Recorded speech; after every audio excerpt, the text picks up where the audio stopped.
ہاں میں عرض کر رہا تھا کہ ہم جب قرآن پڑھتے تھے ضربت علیہم الذلہ، قرآن کہتے ہیں ہم نے ذلت ان کے اوپر دے ماری ہے ان فسادوں کی وجہ سے جو یہ کرتے رہے ہیں دنیا میں، ان فسادات کی وجہ سے ہم جب پڑھتے تھے ہم کہتے تھے اے اللہ آج تو یہودی ذلیل نہیں ہے، اسرائیل کتنا پاورفل ہے کہ گچی کس کی پکڑی ہوئی ہے اس نے؟ امریکہ کی، ہندوستان کو گچی سے پکڑا ہوا ہے۔ تو آج تو بڑی عزت ہے۔ میں نے اپنے استاد سے یہ سوال پوچھا، انہوں نے بڑا معقول جواب دیا اور یہ تفسیر کی کتابوں میں بھی لکھا ہے۔ دیکھیں آپ یہودیوں کی ہسٹری اٹھا کے دیکھیں نا، ہمیشہ کوئی نہ کوئی ایسا ان پر مسلط ہوا ہے جنہوں نے ان کی شرارتوں کا مزہ ان کو دنیا میں چکھایا ہے۔ قرآن سے بھی یہ بات ثابت ہے کہ ان کو ان کی شرارتوں کا مزہ عذاب جو ہے وہ دنیا میں ملتا رہے گا۔ میں بار بار کہتا ہوں ہٹلر نے بھی ان کو عذاب دیا ہے، ہٹلر سے پہلے بھی اسلامی نہیں بلکہ دنیا کی تاریخ میں بہت سے ہٹلر گزر چکے ہیں جنہوں نے ان کی شرارتوں کے ان کو دنیا میں سزا دی ہے۔ ہم پھر بھی بتائیں ہم ہٹلر کے حامی نہیں ہیں جو ظلم اس نے کیا، لیکن وہ بھی ان کی شرارتوں سے بیزار تھا۔ قرآن کہہ رہے ہم نے ان پر ذلت کو دے مارا ہے، دنیا میں بہت دفعہ رسوا ہوئے یہ۔ اب کیا ہے؟ یہ آخری ذلت ہے یہودیوں کی جو اب کس کے ہاتھوں ہونے والی ہے؟ فلسطینیوں کے ہاتھوں۔ آپ کو معلوم ہونا چاہیے جب دنیا میں کسی کو بہت زیادہ ذلیل کیا جاتا ہے نا تو پہلے اس کو عزت دی جاتی ہے۔ کسی کے گلے میں آپ جوتوں کا ہار پہنا دو، یہ بھی ایک ذلت ہے۔ اور ایک طریقہ یہ 3 پیس سوٹ ٹائی میں آپ اس کو صدارت کی کرسی پہ بٹھائیں اور پھر آپ اس کو جوتوں کا ہار پہنا دیں۔ بتاؤ کون سی بڑی ذلت ہے؟ یہ دوسری ذلت پہلی ذلت سے بڑی ہے۔ پوری دنیا میں مار کھانے کے بعد نا اپنی شرارتوں کی وجہ سے آج اللہ نے ان کو ایک تھوڑی سی حکومت دی ہے، ایک چھوٹا سا کنٹری۔ آپ اگر اسرائیل کو نقشے میں دیکھیں گے تو کراچی بھی بڑا ہے اسرائیل سے، اتنا چھوٹا ملک، اتنا چھوٹا ملک، اور تعداد بھی بہت تھوڑی۔ اللہ نے انہیں کچھ وقت پنپنے دیا ہے۔ اللہ نے کہا ٹھیک ہے تم دنیا تمہاری آخری شرارت دیکھ لے، اس کے بعد جو میری طرف سے تم پہ مار پڑنے والی ہے اس کے بعد قیامت تک تم دوبارہ اٹھنے کے قابل نہیں رہو گے۔ یہ آخری ذلت کا انتظام ہو رہا ہے یہود کا۔ اور جو فائنل میچ ہوتا ہے نا وہ شاندار ہی ہوتا ہے۔ کیا خیال ہے؟ سیمی فائنل میں اتنا لوگ دلچسپی سے نہیں دیکھتے، کوارٹر فائنل میں اتنا دلچسپی سے بولو نہیں دیکھتے جو فائنل میچ دیکھتے ہیں۔ اللہ نے ان کا ظلم پوری دنیا کے سامنے نمایاں، آج جو غزہ پہ جو کچھ ہو رہا ہے پوری دنیا کے سامنے اللہ نے دکھا دیا ہے۔ ایک منٹ رکھیں اس کو، پوری دنیا کو دکھایا نا اللہ نے کیا کر رہے ہیں یہ، کس طرح سے اسرائیل میں لوگوں کو لا کے آباد کیا فلسطین میں، پھر فلسطینیوں پہ اقوام متحدہ کی 60 سے زیادہ قراردادیں ہیں جس کی اسرائیل دھجیاں اڑا چکا ہے۔ 60 سے زیادہ قراردادیں، 60 سے زیادہ، جس کو اسرائیل نے ماننے سے انکار کیا ہے۔ یونائٹڈ نیشن کی بات کر رہا ہوں میں۔ تو اللہ تعالیٰ ان کو تھوڑا سا پنپنے دے رہے ہیں کہ ٹھیک ہے اس دفعہ سیمی فائنل تم جیت لو، فائنل تک تو پہنچو نا تم، اس کے بعد ہوگا کیا؟ دیکھو آپ نے سنا ہوگا کہ لاتوں کے بت ہاتھوں سے نہیں مانتے۔ یہ جو اسرائیل جو کچھ کر رہا ہے نا اس کا اصل حل مجھے بھی پتا ہے مظاہروں میں نہیں ہے، اس کا اصل حل ہے جہاد۔ اس کا اصل حل کیا ہے؟ جہاد، جو کہ فلسطینی کر رہے ہیں۔ میں نے جب لوگوں کو یہ کہا نا کہ اپنے ملک میں پرامن مظاہرے کرو، لوگوں نے کہا لو پرامن مظاہروں میں لگا کے لوگوں کی صلاحیتیں خراب کر رہے ہیں۔ ہم آپ کو جہاد سے نہیں روکتے، لیکن آپ جہاد اپنے ملک میں کرو گے توڑ پھوڑ کر کے، یا جہاں یہودی ظلم کر رہا ہے وہاں لڑائی کرو گے آپ؟ تو یہ عجیب منطق نہیں ہے کہ ظلم وہاں ہو رہا ہے، آپ نے اپنے ملک میں توڑ پھوڑ کرنا شروع کر دی، تو اس سے یہودی ناراض ہوگا یا خوش ہوگا؟ وہ تو کہے گا اور اچھا ہے بم دھماکے کرو یار، پرامن نہیں، بہت بموں کے ساتھ کلاشن کوفوں کے ساتھ اپنی کنٹری میں مظاہرے کرو، ہمیں آ کے چھیڑو یہاں پہ۔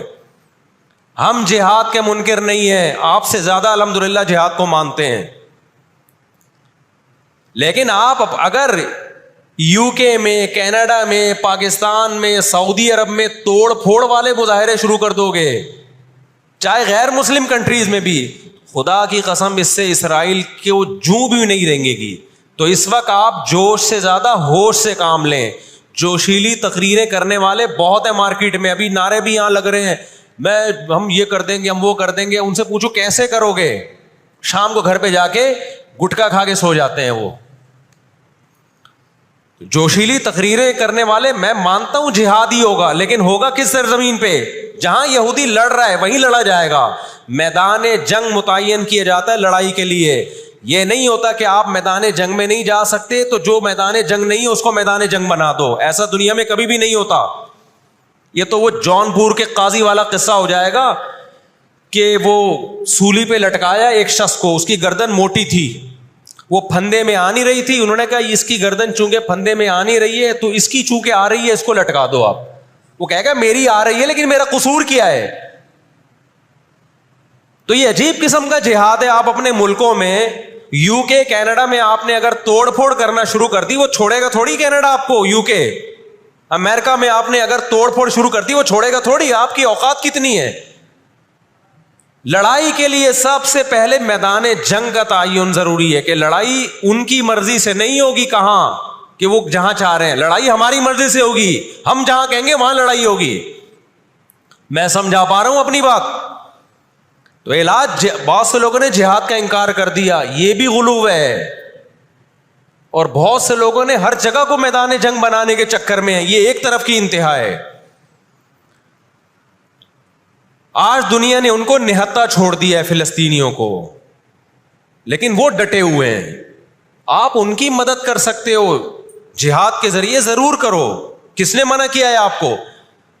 اور اگر آپ ان کے ساتھ مل کے جہاد نہیں کر سکتے، نہیں جا سکتے وہاں پہ، تو آپ پھر ان کو جو سپورٹ کر سکتے ہو، ہم راشن پانی پہنچا سکتے ہو تو وہ پہنچاؤ۔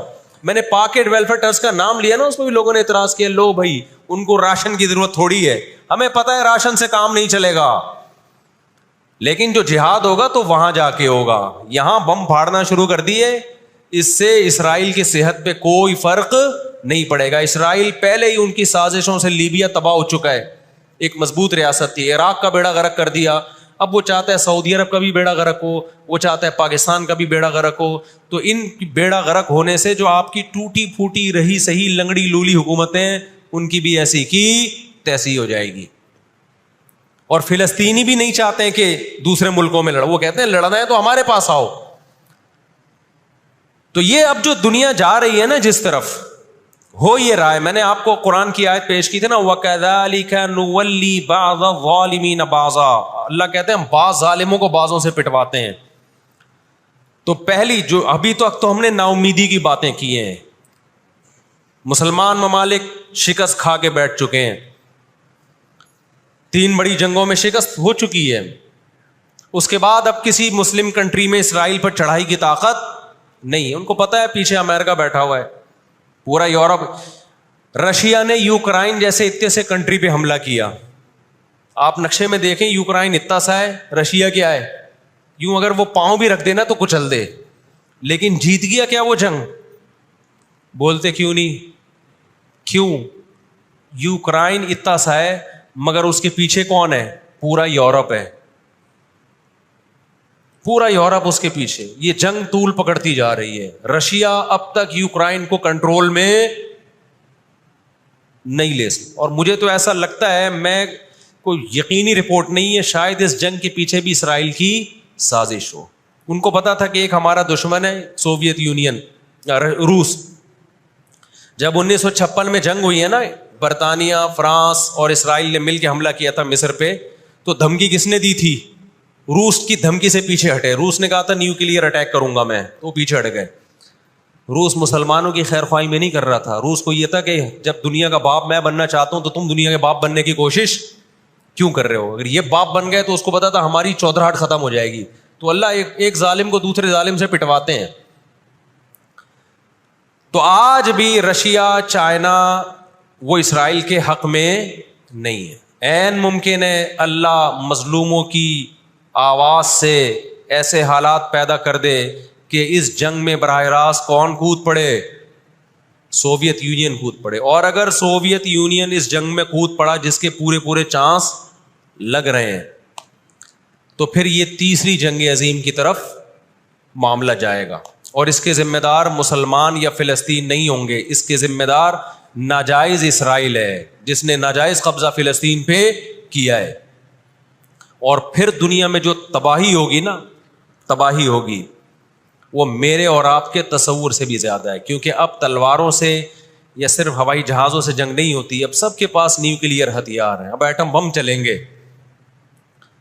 آج اگر دنیا انسانیت پہ رحم کھانا چاہتی ہے, آج اگر امریکہ, برطانیہ, جرمنی, فرانس جو دنیا کے لیڈر کہلائے جاتے ہیں, آج اگر یہ چاہتے ہیں کہ انسانیت کو تباہی سے بچائیں, تو ان کو فلسطینیوں کا ہاتھ نہیں روکنا, ان کو کس کا ہاتھ روکنا ہے؟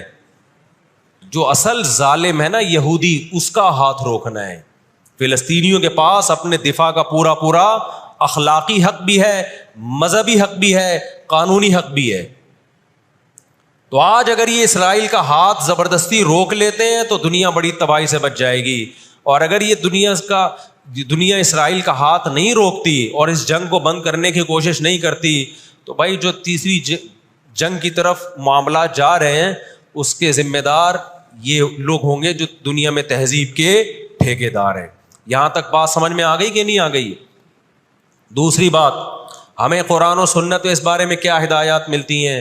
اللہ کہتا ہے میں نے یہود پہ ذلت کو مسلط کر دیا ہے.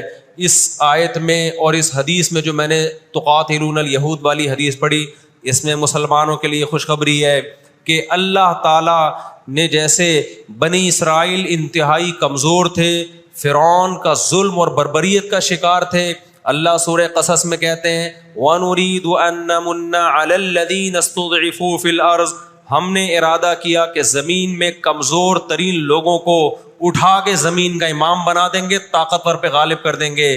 بہت دفعہ ایسا ہوا ہے, کم من فئۃ قلیلۃ غلبت فئۃ کثیرۃ باذن اللہ.